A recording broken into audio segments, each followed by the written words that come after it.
kesempatan yang diberikan kelompok kami di sini. Kami satu manajemen pemasaran akan melakukan materi mengenai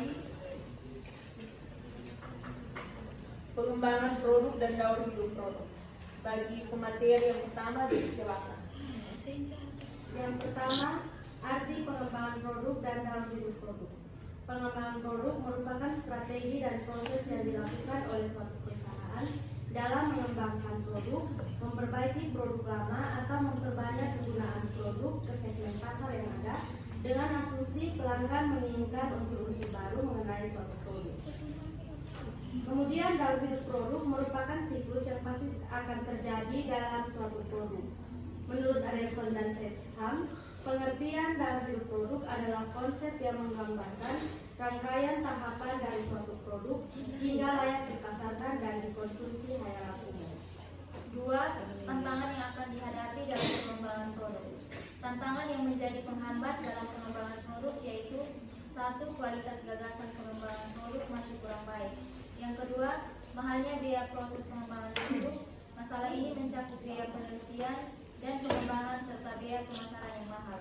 Yang ketiga, kegagalan produk masuk ke dalam pasar. Yang keempat, pasar yang terbagi-bagi karena persaingan yang ketat serta banyaknya produksi substitusi. Yang kelima, kemampuan perusahaan lain untuk meniru produk yang sukses. Keenam, keterbatasan modal. Dan yang ketujuh, terdapat batasan yang dikeluarkan oleh pemerintah. Misalnya suatu produk harus memenuhi kriteria seperti keamanan konsumen dan keseimbangan lingkungan. Ada pun beberapa faktor yang mungkin mempengaruhi produk gagal yaitu eksekutif mungkin memaksakan gagasan favorit walau hasil riset pasar negatif. Ide itu bagus tetapi perkiraan ukuran pasarnya terlalu berlebihan. Produk itu tidak dirancang dengan baik. Yang kedua, produk itu diposisikan secara keliru di pasar, tidak diiklankan secara efektif atau terlalu mahal. Yang ketiga, biaya pengembangan lebih tinggi daripada yang diperkirakan. Yang keempat, biaya membalas dengan lebih gencar daripada yang diperkirakan. Selain itu, ada faktor-faktor lain yang menghambat pengembangan produk baru. Yang pertama, kekurangan gagasan mengenai produk baru yang penting di bidang tertentu. Mungkin hanya ditemukan sedikit cara untuk memperbaiki produk dasar seperti baja, deterjen. Yang kedua, pasar yang berbagi-bagi. Persaingan yang ketat menyebabkan pasar menjadi terbagi-bagi, seperti market fragmentation. Perusahaan harus mengarahkan produk baru mereka ke segmen pasar yang lebih kecil, dan hal itu berarti penjualan dan laba yang lebih rendah untuk tiap produk. Yang ketiga, kendala sosial dan pemerintah. Produk baru harus memenuhi kriteria seperti keamanan konsumen, dan keseimbangan lingkungan. Persyaratan pemerintah telah memperlambat inovasi di industri obat dan industri lain. Yang keempat, mahalnya proses pengembangan produk baru. Suatu perusahaan pada umumnya harus menciptakan berbagai gagasan tentang produk baru untuk menemukan hanya satu produk yang layak dikembangkan. Selanjutnya, perusahaan sering menghadapi biaya litbang, manufaktur, dan pemasaran yang tinggi. 5. Kekurangan modal. Beberapa perusahaan yang memiliki gagasan-gagasan yang baik tidak dapat mengumpulkan dana yang diperlukan untuk melakukan riset dan meluncurkan produk baru. 6. Waktu pengembangan yang lebih singkat. Perusahaan-perusahaan yang tidak dapat mengembangkan produk-produk baru secara cepat akan berada di pihak yang tidak memiliki keunggulan. Perusahaan-perusahaan harus belajar bagaimana mempersingkat waktu pengembangan dengan menggunakan teknik perancang yang dibantu komputer dan teknik manufaktur, mitra strategis, pengujian konsep awal, dan perencanaan pemasaran tingkat tinggi. 7. Siklus hidup produk yang lebih singkat. Ketika suatu produk baru berhasil, pesaing dengan cepat akan meniru. Dulu, Sony menikmati tengah waktu 3 tahun untuk mendorong produk barunya sebelum para pesaing berhasil meniru. Sekarang, Matsushita dan para pesaing lain akan meniru produk itu dalam 6 bulan, sehingga Sony nyaris tidak memiliki cukup waktu untuk mengembalikan investasinya. 3. Tahapan evolusi produk. Yang pertama, tahap perkenalan. Tahapan pertama produk life cycle adalah pengenalan. Pada tahap ini, produk mulai diproduksi dari bahan baku. Hasil produksi merupakan produk atau barang baru di pasaran. Kemudian mulai dikenalkan kepada masyarakat dengan beragam strategi pemasaran. Di tahap pengenalan, umumnya keuntungan sebab biaya promosinya sangat besar. Sebab masyarakat belum terlalu mengenal brand produk yang Anda rilis. Contoh produk life cycle tahap ini misalnya, Anda baru merilis aplikasi jual beli sayuran. Karena produk tersebut masih baru, maka belum banyak orang mengetahuinya, sehingga Anda perlu memasarkannya dengan baik dan masif. 2. Tahap pertumbuhan. Tahap kedua produk life cycle adalah tahap pertumbuhan.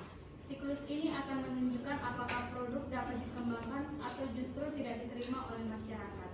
Bila produk belum berhasil diterima oleh masyarakat, maka Anda harus mengevaluasi dan memperbaikinya sehingga produk dapat dikembangkan. Salah satu tanda produk Anda berada dalam tahap pertumbuhan adalah makin banyaknya konsumen produk dan meningkatnya intensitas produksi perusahaan. Kita ambil contoh produk life cycle tahap pertumbuhan dari aplikasi jual beli sayur tadi. Setelah usaha promosi dilakukan dengan baik, akhirnya produk Anda viral dan berhasil mendapat jutaan pengguna baru dalam waktu singkat. 3. Tahap kedewasaan. Tahap kedewasaan merupakan tahap siklus hidup produk pasca pertumbuhan. Di tahap ini biasanya produk sudah tidak lagi mengalami kenaikan penjualan drastis sebab masyarakat sudah terbiasa menggunakan produk tersebut. Contoh produk life cycle tahap ini adalah aplikasi Anda mulai bisa menghasilkan keuntungan dengan stabil tanpa penurunan atau peningkatan signifikan. Tapi jika tidak segera memperbarui strategi siklus hidup produk, di tahap ini penjualan Anda terancam turun ke tahap selanjutnya yaitu penurunan. 4. Tahap penurunan. Tahapan terakhir produk life cycle adalah tahap penurunan. Pada tahap ini produk mengalami penurunan dari segi penjualan karena minat konsumen menurun. Hal ini terjadi sebab target pasar mulai bosan atau terjadi perubahan dari segi produk. Contoh produk life cycle adalah penurunan misalnya aplikasi beli sayur Anda mulai mengalami pengurangan transaksi. Di tahap ini Anda wajib melakukan inovasi jika tidak ingin kehilangan pengguna. 4. Pilihan strategi yang paling tepat untuk setiap tahapan hidup produk. Pilihan strategi yang paling tepat untuk setiap tahapan hidup produk. 4 strategi yaitu yang pertama, strategi peluncuran cepat atau rapid skimming. Peluncuran produk baru dengan harga tinggi dan level promosi tinggi. Strategi ini dapat diterima dengan asumsi sebagian besar pasar potensial tidak menyadari produk itu harga yang diminta perusahaan menghadapi persaingan potensial dan untuk membangun preferensi merek. D. Strategi peluncuran lambat atau slow skimming. Peluncuran produk baru dengan harga tinggi dan sedikit promosi. Strategi ini bila ukuran pasar terbatas, sebagian besar sadar tentang produk itu, pembeli bersedia membayar harga tinggi dan persaingan potensial belum mengancam. C. Strategi penetrasi cepat atau rapid penetration. Peluncuran produk dengan harga rendah dan gaya promosi besar. Strategi ini cocok digunakan jika pasar tidak menyadari kehadiran produk, sebagian pembeli peka terhadap harga, terhadap persaingan potensial yang kuat, gaya produk menurun sejalan dengan skala produksi dan pengalaman. D. Strategi penetrasi lambat atau slow penetration. Peluncuran produk dengan harga rendah dan promosi rendah. Strategi ini bila pasar besar mempunyai kesadaran yang tinggi tentang harga dan terdapat beberapa persaingan potensial. Perusahaan harus menekankan biaya produksi agar dapat menjual produk dengan harga rendah kepada masyarakat. Baik, itulah pemaparan materi dari kami. Yang berikutnya membuka sesi tanya jawab. Ini setiap kelompok berhak bertanya 2 pertanyaan.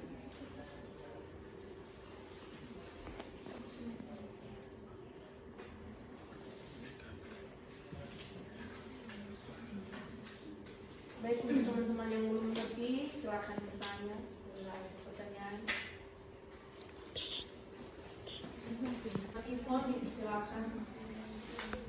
Baik, di sini tadi pada slide kedua,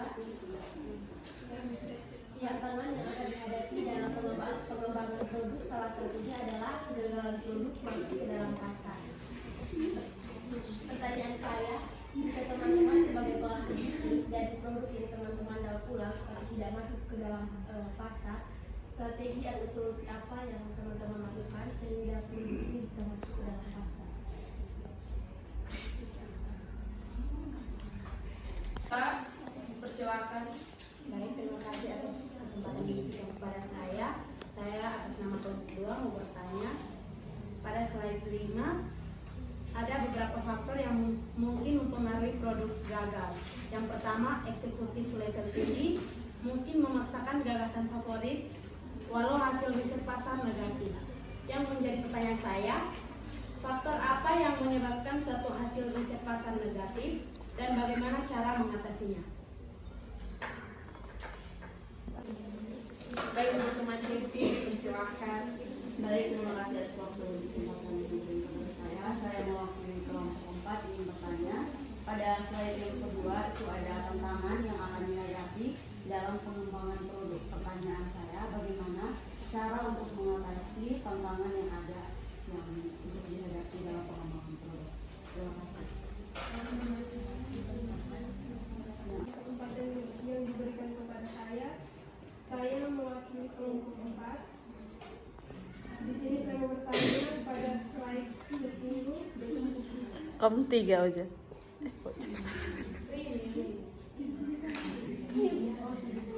Pertanyaan dari saya pada slide ke-10 mengenai tahap penurunan.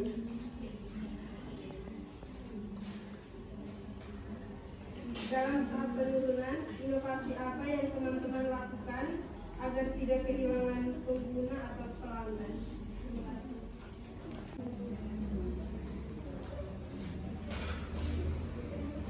Baik, terima kasih untuk teman Rini yang sudah bertanya. Kesempatan berikut ke teman-teman yang lain, dipersilakan.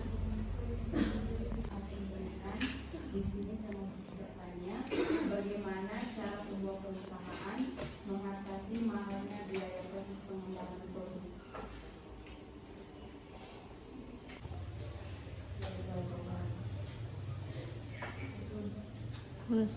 Jelaskan apa peran daur hidup produk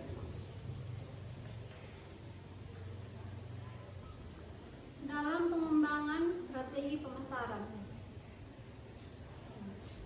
Baik, terima kasih atas pertanyaan yang diberikan oleh teman-teman.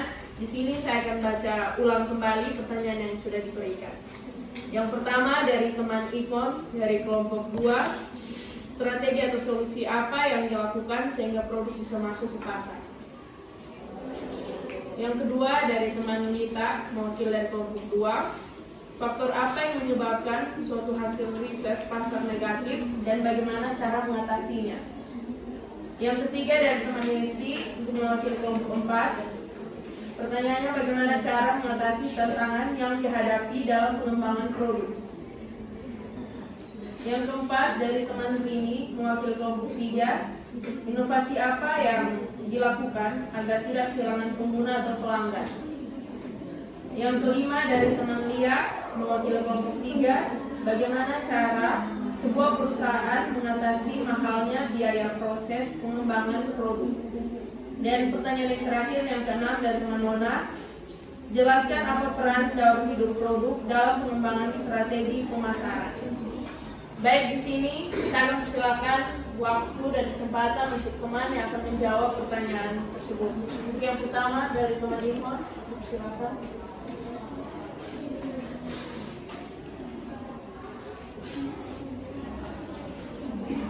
Saya akan menjawab pertanyaan dari teman Ivon, yaitu strategi atau solusi apa yang dilakukan sehingga produk bisa masuk ke pasar. Yang pertama, melalui pemanfaatan media sosial. Di era milenial sekarang ini, setiap perusahaan pasti setuju bahwa media sosial sangat berperan sebagai sarana pemasaran yang ampuh, karena hampir setiap kalangan dalam lapisan masyarakat Indonesia sangat aktif menggunakannya. Melalui media sosial, perusahaan dapat berhubungan dan menjalin relasi secara luas dengan beragam audiens. Yang kedua, promosi atau memberikan produk secara gratis. Strategi promosi melalui penawaran produk secara gratis masih dianggap sebagai metode yang paling berhasil. Sebab masyarakat mana yang tidak menginginkan suatu produk yang diberikan secara cuma-cuma. Alasan lain dari strategi ini adalah bisa saja masyarakat belum membeli produk karena mereka belum merasa perlu menggunakannya. sehingga saat mereka mendapat produk tersebut melalui penawaran produk gratis, mereka akan mencoba dan memungkinkan agar terjadi pembelian setelahnya. Yang berikut, menentukan lokasi yang strategis. Bagian yang tidak kalah penting terkait pemasaran produk adalah tempat atau lokasi. Lokasi yang dimaksud adalah lokasi penjualan produk. Keberadaan produk ketika ditempatkan pada lokasi yang strategis memungkinkan untuk lebih terlihat oleh para calon konsumen, sehingga mendorong mereka untuk melakukan pembelian dan penjualan dapat meningkat. Yang berikut, perusahaan harus menjalin hubungan baik dengan pelanggan. Pelanggan yang setia merupakan bagian penting bagi perusahaan karena mereka secara berulang membeli produk. Hal ini berarti pemasukan rutin yang didapatkan tidak terlepas dari loyalitas pelanggan tersebut. Agar tidak kehilangan pembeli, banyak kompetitor pasar, maka yang dapat kita lakukan adalah memberikan apresiasi atau penghargaan kepada para pelanggan. Sekian dari jawaban saya. Bagi teman Ivon, apakah ada tanggapan? Silakan. Tidak. Terima kasih. Yang berikut kita lanjut ke pertanyaan dari teman Lita. Baik, pertanyaan berikut dari teman Lita. Bagaimana cara mengatasi riset pasar yang negatif? Jadi riset pasar yang negatif itu muncul karena beberapa faktor. Salah satunya yaitu banyaknya anggaran yang dikeluarkan dalam proses produksi dan juga sempitnya konsepsi pasar. Jadi solusi yang dapat kami berikan di sini adalah teman-teman, jika kita kedepannya kita bekerja sebagai pelaku bisnis, pertama-tama yang harus kita lakukan adalah dengan planning atau perencanaan. Di mana perencanaan ini saya akan langsung menjawab pertanyaan dari teman dia sekalian. Perencanaan ini pertama-tama kita bisa melakukan yang namanya menganggarkan biaya-biaya yang akan kita keluarkan pada proses produksi. Sehingga ketika kita memproduksi suatu barang, kita tidak mengeluarkan begitu banyak biaya, lalu barang tersebut tidak digunakan atau pada saat pemasarannya itu tidak berjalan dengan efektif. Kemudian pada bagian sempitnya konsepsi pasar itu, sebagai pelaku bisnis yang milenial, teman-teman bisa melakukan yang namanya jual beli online, sehingga produk yang kita buat atau yang kita hasilkan itu bisa dipasarkan kepada khalayak umum, kepada orang-orang di luar, bukan hanya di sekitar kota kita, tapi kita bisa menjual produk kita ke berbagai daerah yang ada di negara kita ataupun di luar. Apakah jawaban dari saya dapat diterima? Baik, terima kasih. Yang berikut menjawab pertanyaan dari teman Hesti. Baik, saya akan menjawab pertanyaan dari teman Hesti. Pertanyaannya yaitu bagaimana cara mengatasi tantangan yang dihadapi dalam pengembangan produk.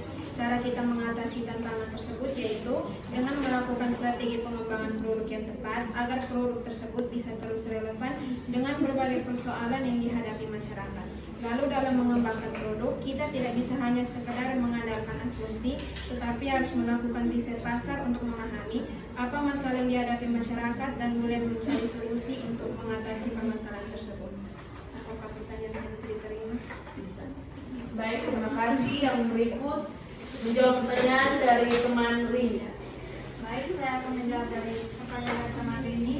Pertanyaannya yaitu inovasi apa yang teman lakukan agar tidak kehilangan pengguna atau pelanggan. Baik, kita cara untuk melakukan agar tidak kehilangan pengguna atau pelanggan yaitu yang pertama, kita meningkatkan layanan demi kepuasan pelanggan. Seperti kita meningkatkan kualitas produk, kita dalam melayani dengan penuh senyuman atau seperti ini, kita memberikan pelanggan seperti ada diskon atau seperti ada promo-promo, terus menyediakan layanan seperti tempat parkir atau ini tempat penitipan barang.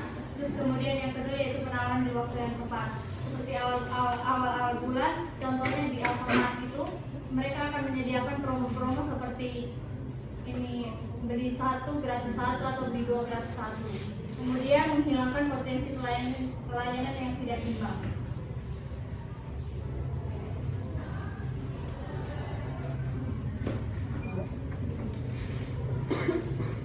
Baik, itu saja jawaban dari teman. Apakah diterima? Baik, terima kasih. Yang berikut Menjawab pertanyaan dari teman Nona. Jelaskan apa peran daur hidup produk dalam pengembangan strategi pemasaran, yaitu memberikan gambaran tentang dinamika kompetitif suatu produk berupa perjalanan penjualan suatu produk dari diperkenalkan kepada pasar hingga akhirnya hilang dari pasaran. Apakah ada tanggapan dari teman Nona? Baik, terima kasih komentarnya. Baik, terima kasih untuk teman-teman semua yang sudah bertanya dan sudah berpartisipasi dalam diskusi. Apabila ada kesalahan dalam menjawab, kami mohon maaf. Namun sebelum itu kami meminta dari Pak untuk memberikan kesimpulan mengenai materi dan tanggapan dan materi kami. Baik, terima kasih untuk mari kita memberi aplaus. Ya materinya sudah cukup baik. Hanya belum begitu mendalam, ya. Belum begitu mendalam, terutama yang mempresentasikan. Omnya agak akurat. Om ada definisi dari zaman bahasa juga banyak yang salah. Padahal biasanya banyak yang jago om begini. Karena terlalu hati-hati, ya. Karena mungkin berpikir soal mewajibkan dan lain sebagainya itu soal nanti usul kemudian. Yang penting bahwa kita om melepaskan itu. Itu yang penting, ya. Yang kedua, kalau kita berbicara soal produk, kalau produk ini sebetulnya itu adalah hasil dalam bentuk nanti barang dan juga bisa dalam bentuk jasa. Jadi produk itu ada dua jenis, barang dan jasa. Kalau barang itu artinya dapat kita lihat, kita rawat, sedangkan kalau jasa itu tidak dapat kita rawat, tidak dapat kita lihat, hanya kita rasakan bahwa ada manfaat. Ini soal pengertian dari produk. Nah, di dalam kaitan dengan produk ini tentunya supaya bisa eksis di pasar perlu adanya pengembangan. Ya, kita perlu mengembangkan produk yang kita miliki. Bagaimana cara untuk kita mengembangkan produk supaya bisa masuk ke pasar atau diterima oleh pasar? Ada berbagai macam strategi. Ya, strategi. Ya, pertama sekali ya kita bisa tambah dari sisi yang ada. Kalau kita lihat dari strategi marketing mix yang 7P itu, ya kita lihat dari situ itu berarti pertama produk itu sendiri. Bagaimana kita mengembangkan produk itu? Ya, kita pertama lihat dari soal jumlahnya. Kalau produk kita jumlahnya belum begitu banyak, ya kita tambah jumlahnya. Itu strategi yang kita gunakan. Yang kedua, kita lihat dari sisi kualitas produk itu. Kalau kualitas produk kita di bawah standar yang diharapkan diinginkan oleh konsumen, ya kita tingkatkan. Ya, jadi sebaliknya, ya, jadi itu dari sisi produknya. Yang kedua, kalau dari strategi harga kita bisa lihat. Produk itu jangan sampai harganya terlalu tinggi. Kalau harga terlalu tinggi, bagaimana caranya supaya kita bisa masuk ke pasar? Ya, ada saja harga. Atau jangan sampai barang kita terlalu rendah. Ya, karena kalau harga terlalu rendah juga orang punya asumsi bahwa barangnya kualitasnya tidak bagus, kurang baik. Ya, jadi itu soal strategi. Selain itu strategi penyaluran distribusi itu. Ada distribusi itu place tempat. Ya, ada tiga itu tempat. Tempat yang mungkin tadi di dalam penyaluran, ya kita hanya nembak langsung saja, ya kita tembak langsung saja tanpa ada distributor. Nah, sehingga mungkin kurang lancar barang-barang kita. Sehingga dengan demikian kita perlu buka promosi. Ya. Jadi promosi ini jelas sangat penting, terutama dalam kaitan dengan tahap-tahap awal, ya tahap pengenalan baru kita memulai suatu produk baru. Tentunya kita harus develop yang namanya promosi. Nah, itu tadi ada pemanfaatan media sosial, pemanfaatan media sosial itu hanya sebagai alat. Tapi yang penekanannya bukan soal pemanfaatan media sosialnya, tapi adalah promosinya. Nanti promosinya itu antara lain melalui media sosial. Pengertiannya seperti itu. Jangan lebih fokus ke pemanfaatan media sosial. Karena media sosial itu hanya alat, salah satu alat yang bisa kita gunakan. Tidak selamanya orang mempromosikan barang itu harus melalui media sosial. Dan semua ya lewat teman-teman, cerita dan lain sebagainya. Itu soal promosi ada berbagai macam cara promosi. Ada kita kenal dengan istilah bauran promosi, itu ada 4, mulai dari periklanan yang kita kenal dengan istilah advertising, ya, periklanan. Selanjutnya ada publishing, ya. Selanjutnya ada direct marketing, ya, penjualan langsung, ya, dan sales marketing. Ya, jadi ada 4. Nah, itu yang kita perlu lakukan kalau melihat bahwa barang kita kurang masuk ke, dan menjawab juga ada pertanyaan-pertanyaan, kurang masuk ke pasar. Jadi kita perlu lakukan promosi lewat itu. Ada beda antara periklanan dengan publishing. Mereka sama-sama nanti mempublikasikan lewat media umum, ya, nanti bisa lewat media sosial dan lain sebagainya. Tapi bedanya kalau advertising itu untuk biaya, kita bayar. Ya. Sedangkan untuk publishing itu tidak bayar, gratis. Ya, bahkan kita dibayar tambah. Ya, misalnya untuk figur-figur, ya, orang-orang yang sukses di dalam dunia bisnis, dan mereka mau menceritakan tentang keberhasilan mereka karena dianggap oleh, ya, media sosial tersebut merasa bahwa penting untuk diketahui oleh masyarakat karena ada manfaatnya, maka mereka diundang dan diberi tidak dipungut biaya, ya, dia mensosialisasi ini gratis. Sebenarnya kalau yang pemasaran langsung itu yang seperti sales atau salesman itu yang bawa barang-barang, ya, macam tentang alat-alat rumah tangga, kan? Mereka bawa atau biasa bawa ke rumah tangga, pergi langsung bawa, mereka demonstrasi. Nah, itu pemasaran langsung. Nah, itu beberapa hal terkait dengan soal tadi pengembangan produk, dan sampai terkait dengan nanti yang kelima itu pelayanan, ya, pelayanan itu penting, ya. Pelayanan ini juga penting di era kini. Yang tadi ada singgung, kalau misalnya ya, orang cemburu terus barang tidak laku, ya ganti dia lah. Orang mesti yang senyum-senyum supaya orang kita tarik datang, ya, datang beri, ya, barang kita. Senyumku adalah sedikit orang, kan, model-model seperti ini. Senyumku adalah sedikit orang, model-model seperti ini. Baik, yang selanjutnya tadi di dalam pengembangan produk itu tentunya ada tahapan-tahapan yang kita kenal dengan daur hidup produk. Daur hidup produk ini ibarat macam kita lahir, ya, hidup manusia ini. Ya, kita mulai dari, ya, masa kecil, ya, bayi, ya, anak-anak, remaja, dewasa, hingga kepada ketuaan. Ya, produk juga demikian. Ya, ini ada mulai dari perkenalan. Pas pada saat perkenalan, orang baru memproduksi produk itu biasanya, ya, dia jual barang itu harganya pasti agak mahal. Kenapa harganya mahal? Ya, karena memang produknya baru satu. Ya, harganya mahal. Jadi nanti orang begitu tahu barang itu orang akan beli. Ya, itu bedanya. Tapi sayangnya banyak orang yang belum kenal itu barang, maka jelas diimbangi dengan promosi yang sungguh luar biasa. Orang yang habis-habisan biaya biasa dari banyak, ya, keluar untuk memperkenalkan produk yang produk baru tersebut. Ya, coba kita bayangkan yang orang-orang yang baru meluncurkan produk baru, kita kalau lihat produk baru itu kan ingin untuk mencoba hal-hal yang baru itu, kita ingin untuk mencoba, apalagi yang terkait macam pakaian, model-modelnya itu baru, ya, stylenya itu baru, nah, itu cepat, ya, kita khusus untuk malah, ya, sulit itu kita kejar, terutama usia seperti adik-adik itu yang modelnya ini mau cepat, nggak kita ada style, ya, cepat ini.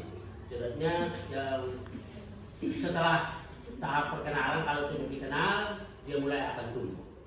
Dan saat tumbuh ini kan jelas bahwa karena dia sudah berkembang, jelas bahwa keuntungan semakin banyak. Dan ini yang perlu kita kembangkan usaha kita di tahap ini. Nanti pas pada tahap kedewasaan, yaitu jangan digendong saya karena dia tidak naik, dia tidak berkembang. Ya, apalagi nanti di saat tua seperti kami, dipaksa pun pasti dia akan tetap tumbuh saja. Karena memang manusia ada batasnya, produknya ada batasnya. Ya, seperti saya sudah tidak terlalu dipaksa untuk bisa berpikir terlalu jauh ke depan. Tidak lagi, karena dia semakin cenderung menurun. Dan tinggal saja, ya, paksa-paksa diri itu pakai sampai pensiunan. Ya, sudah tidak terlalu produktif untuk membagikan ilmu buat teman-teman. Maka selagi masih muda ini usahakan untuk, ya, berkembang seoptimal mungkin, terutama juga terkait dengan pengembangan produk tadi. Ya, di saat pertumbuhan, ya, di sementara tumbuh itu yang kita genjot, ya, usahakan untuk kaya memang di saat itu. Karena kalau produk itu sudah jenuh, ya, orang sudah jenuh itu pasti sudah ya, barang-barang apapun. Kalau terlalu lama orang jenuh. Makanya biasanya ada pembaharuan supaya jangan jenuh, seperti motor dan lain sebagainya, selalu saja ada pembaharuan pasti ada segala hal. Pengembangan, ada perubahan hal. Nah, itu beberapa catatan tentang ya, topik pembicaraan kita hari ini. Saya pikir kurang lebih tetap sama, bisa saling melengkapi ya. Adik-adik juga lengkapi saya juga lengkapi adik-adik, dan banyak sumber yang kita bisa lengkapi. Yang penting bahwa jangan bosan itu banyak dulu. Saya senang adik-adik berjuang berusaha, tetapi masih banyak tuangkan habis di dalam poin-poin misalnya tidak begitu diikuti dengan penelitian yang bagus. Cukup sebenarnya materinya cukup baik ya, materi poin-poin, tapi saat mau menjelaskan ini yang agak kaku, ini perlu perbaiki. Nanti hari-hari kan suatu ketika seperti kami akan tidak mengembangkan diri, nanti susah sulit. Ada yang nanti dari sini ini mungkin ada yang nanti dari dosen. Pasti harus bisa. Mudah-mudahan ya. Dari mana ada mau mengembangkan harus bisa. Mulai sekarang kita harus belajar. Karena percaya, saya dirasakan. Kalau kita susah, sulit. Paksa diri juga tidak bisa lagi. Dia yang habis, ya langsung keluar, hilang. Nah, jadi kita hanya bisa omong ini karena pengalaman saja. Terrefleksi, begitu omong dia keluar, ya sudah omong sudah.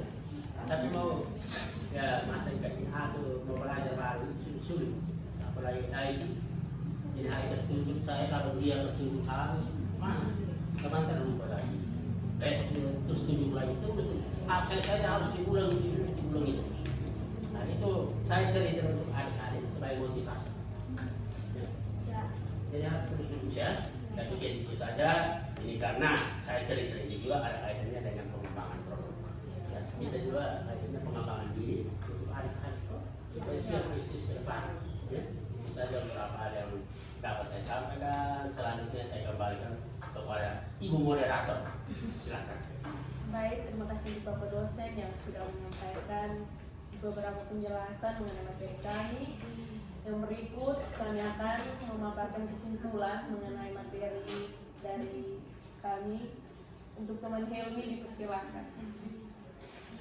Kesimpulan yang dapat kami rangkum mengenai materi pengembangan produk dan development produk ini yaitu berbicara mengenai pengembangan produk berarti kita membahas tentang strategi apa yang harus dilakukan dalam suatu perusahaan dalam mengembangkan produk tertentu pada perusahaan yang bersangkutan.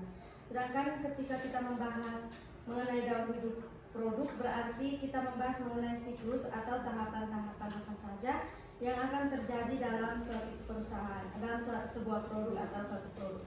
Dalam pengembangan produk atau daur hidup produk, terdapat beberapa kendala atau tantangan yang dihadapi oleh semua perusahaan tanpa terkecuali, seperti kurangnya modal, kalah dalam promosi, dan lemah dalam persaingan antar perusahaan dan lain sebagainya. Oleh karena itu, setiap perusahaan harus mampu mempertahankan keuntungan dan posisi perusahaan serta melakukan inovasi-inovasi baru agar produk yang dihasilkan tetap mendatangkan keuntungan dan mencapai target yang sudah direncanakan. Sekian. Baik, terima kasih untuk teman Helmi yang sudah memberikan kesimpulan mengenai materi dari kami. Sekian presentasi dari kami. Kami mohon maaf atas kesalahan dan kata-kata yang kurang berkenan. Mohon maaf. Sekian dan terima kasih.